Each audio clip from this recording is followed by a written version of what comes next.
Selamat bertemu kembali dalam bahasan kajian-kajian akuntansi. Kali ini kita akan membahas siklus sumber daya manusia dan penggajian, bagian dari sistem informasi akuntansi.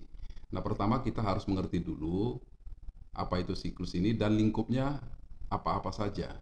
Nah, siklus ini atau siklus SDM penggajian ini seperangkat aktivitas bisnis yang berulang dan pemrosesan data untuk mengelola karyawan secara efektif. Biasanya lingkup dari siklus ini adalah mulai dari aktivitas perekrutan dan penempatan karyawan, aktivitas pelatihan, pembebanan tugas, pemberian kompensasi atau gaji, evaluasi kinerja, dan pemberhentian. Kita tidak akan membahas dari seluruh siklus ini dan fokus pada siklus penggajian, pemberian kompensasi.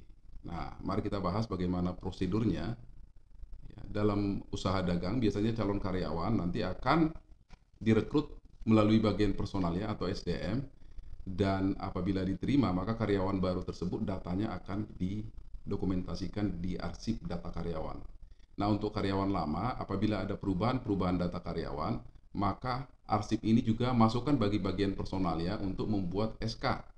SK yang dibuat oleh bagian personalnya, SK pengangkatan, SK perubahan gaji dan tunjangan serta potongan-potongan lain. Kemudian SK ini nanti akan diteruskan kepada bagian penggajian. Nanti bagian penggajian akan menggunakan SK ini sebagai dasar membuat gaji. Kemudian selain itu bagian penggajian juga akan menerima masukan dari kepala departemen di mana karyawan itu bekerja. Nah, nanti kepala departemen akan memberikan informasi tentang jam lembur, bonus penjualan atau jam-jam lainnya yang diperlukan sebagai bagian dari pembuatan daftar gaji, register gaji dan slip gaji oleh bagian penggajian. Ingat bahwa bagian penggajian tidak membayar langsung, maka dia akan memberikan register gaji luaran dari bagian penggajian. Ini akan diberikan kepada bagian akuntansi atau hutang, di mana bagian akuntansi akan membuat voucher gaji. Voucher gaji itu dibuat berdasarkan register gaji dan slip gaji yang diterima dari bagian penggajian. Jadi voucher gaji itu lampirannya adalah register gaji dan slip gaji. Jadi voucher gaji ini akan diberikan kepada bagian keuangan untuk mengalokasikan pembayaran gaji, bonus, dan lain-lain kepada karyawan yang akan dilakukan secara tunai atau melalui transfer rekening, melalui rekening payroll dari perusahaan. Nah, kita lihat nanti pencatatan gaji itu, hutang gaji, dimulai dari pencatatan hutang gaji ya. Nanti bagian akuntansi hutang sebelum dia membuat voucher gaji atau setelah pun juga dia akan mencatat biaya gaji dalam lembar jurnal, hutang gaji, hutang PPh pasal 21. Nah, kemudian lembar jurnal itu akan diberikan kepada bagian akuntansi atau buku besar untuk diposting ke masing-masing akun di buku besar, ya. Nah, setelah itu, ini pencatatan pembayaran gaji oleh bagian keuangan. Setelah dibayarkan gaji, maka bagian keuangan akan membuat lembar jurnal. Ingat, lembar jurnal ini dia dibuat berdasarkan jurnal pengeluaran kas ya, jurnal pengeluaran kas yang ada di bagian keuangan. Nanti dibuat debitnya hutang gaji, kreditnya kas dan bank ya. Jadi jurnal pengeluaran kas itu ada di bagian keuangan, kemudian secara periodik dia akan membuat lembar jurnal, dan lembar jurnal itu diberikan kepada bagian akuntansi buku besar untuk diposting ke masing-masing akun hutang gaji, kas dan bank itu di buku besar. Nah, kemudian ini kalau perusahaan produksi ya. Ini bagian produksi, ini karyawan pabrik akan mengisi kartu waktu, kemudian kartu jam kerja. Nah, apa bedanya? Kartu waktu ini digunakan mencatat kehadiran karyawan di kantor atau pabrik, sedangkan ini digunakan untuk mencatat jam kerja karyawan di setiap unit produksi untuk mencatat aliran cost. Biasanya ini untuk mencatat biaya tenaga kerja langsung atau biaya tenaga kerja tidak langsung, tapi ini biasanya untuk biaya tenaga kerja langsung. Sedangkan ini waktu yang dihabiskan ketika masuk ke dalam pabrik atau kantor.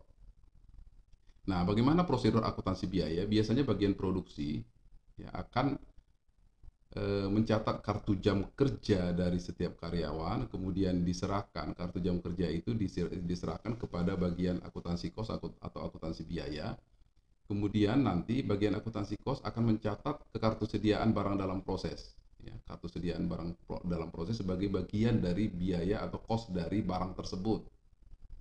Nah, kemudian nanti bagian buku besar akan mencatatnya ke buku besar. Jadi nanti debitnya WIP tenaga kerja langsung, WIP tenaga kerja tidak langsung, kemudian hutang gaji dan upah, gitu ya.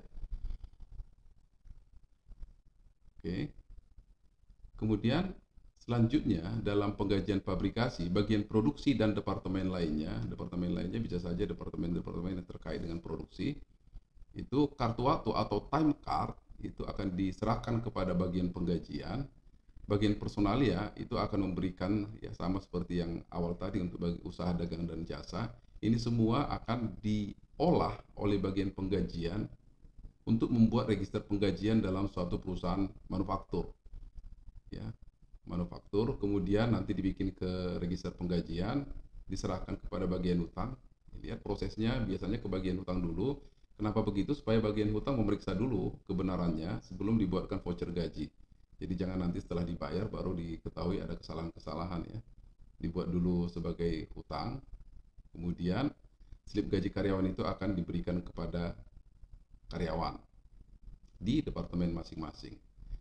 Ya. Kemudian bagaimana pembayaran gajinya? Bagian hutang tadi itu kan membuat voucher gaji diberikan kepada bagian keuangan.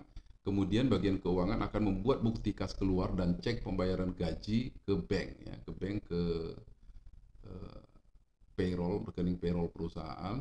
Nah, kemudian nanti bagian keuangan juga menyerahkan register penggajian dan voucher gaji tersebut ke bagian buku besar. Ya, nanti akan dibuat begini. Nah, kemudian akun hutang gaji dan upah harus sama dengan jumlah pada proses akuntansi biaya. Ini pengendaliannya, ya. Perhatikan. Nah, bagaimana, apa ancaman dan bagaimana pengendalian internal dalam siklus ini? Kita lihat, ancaman pertama biasanya arsip induk pegawai tidak akurat atau tidak valid. Apa yang harus dilakukan? Terapkanlah pengendalian input, proses, dan output untuk mencegah terjadinya ancaman ini dalam pemrosesan. Oke. Kemudian, agar tidak terjadi arsip induk pegawai tidak akurat, tidak valid, maka arsip terhadap induk karyawan dibatasi kepada karyawan yang memang bertanggung jawab terhadap atau bisa mengakses arsip induk karyawan. Jadi tidak sembarang karyawan bisa mengakses arsip induk karyawan. Nah, setiap perubahan terhadap arsip induk karyawan juga harus direview. Kemudian pengungkapan tidak diotorisasi atas informasi sensitif terhadap penggajian. Misalnya gaji atau evaluasi kinerja atau alasan pemecatan. Nah, agar pengungkapan-pengungkapan yang memang tidak diotorisasi ini jangan terjadi, aksesnya itu tidak sembarangan, hanya diberikan kepada bagian SDM. Jadi bisa diminimalisasi pertanggungjawaban terhadap arsip induk karyawan. Tidak sembarang karyawan bisa mengakses. Kemudian menggunakan multifactor authentication, ya. Kemudian melakukan inskripsi, ya, atas arsip induk. Jadi nggak sembarang orang bisa. Kalau dilihat pun dia nggak mengerti. Itu artinya diinskripsi, ya. Kalau dalam sistem terkomputerisasi. Nah, berikutnya penghilangan atau pengerusakan data induk karyawan. Ya, kadang-kadang ada juga karyawan-karyawan yang tidak suka dengan karyawan yang lain melakukan penghilangan atau pengerusakan data induk karyawan. Nah, ini untuk mencegahnya lakukanlah backup data karyawan secara teratur dan terapkan prosedur pemulihan apabila ada bencana-bencana yang tidak diinginkan. Kemudian ancaman berikutnya, karyawan yang direkrut itu tidak berkualitas. Ya. Biasanya pelamar diminta menandatangani surat pernyataan kebenaran informasi di surat lamaran pekerjaan dan bersedia diinvestigasi tentang sejarah karyawan tersebut. Sejarah maksudnya adalah tindak tanduknya sebelum masuk ke perusahaan. Nah, ini juga sering terjadi ancaman penyimpangan atas hukum terkait perburuhan. Maka dokumentasikanlah secara lengkap data karyawan, mulai perekrutan, evaluasi, dan prosedur pemberhentian, serta lakukan pendidikan berkelanjutan tentang hukum perburuhan, terutama di bagian sumber daya manusia atau Human Resource Department, supaya mengerti tentang hukum terkait perburuhan. Berikutnya, perubahan tidak diotorisasi terhadap arsip induk karyawan. Jadi arsip karyawan tersebut, arsip masing-masing karyawan, agar tidak diakses secara sembarangan, maka lakukanlah pemisahan tugas. Ya. Kemudian lakukan pengendalian akses atas penggajian. Kemudian pemutakhiran data penggajian tidak akurat. Nah, pengendalian atas integritas pemrosesan data, dan manajer mereview secara reguler laporan seluruh perubahan terhadap arsip induk penggajian. Nah, sering sekali bahwa data penggajian ini dan arsip induk karyawan diganggu ya. Nah, jadi entitas harus membuat pengendalian agar gangguan-gangguan tersebut bisa dimitigasi ya, atau ditanggulangi. Kemudian data dan waktu kehadiran tidak akurat, gunakanlah fingerprint dalam penangkapan data kehadiran atau teknologi-teknologi lain yang memungkinkan integritas kehadiran karyawan itu bisa lebih akurat. Kemudian kesalahan-kesalahan dalam pemrosesan penggajian.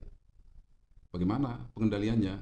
Register penggajian sebaiknya direview oleh supervisor penggajian sebelum dilakukan pembayaran, dan setiap karyawan diberikan slip gaji, sehingga apabila ada kesalahan-kesalahan karyawan juga bisa melakukan evaluasi ya. Kemudian pengendalian integritas pemrosesan data dalam sistem pemrosesan terkomputerisasi. Nah, demikianlah secara ringkas tentang siklus SDM dan penggajian. Mudah-mudahan ini bermanfaat bagi Anda dan bermanfaat dalam pembelajaran bagi mahasiswa. Terima kasih.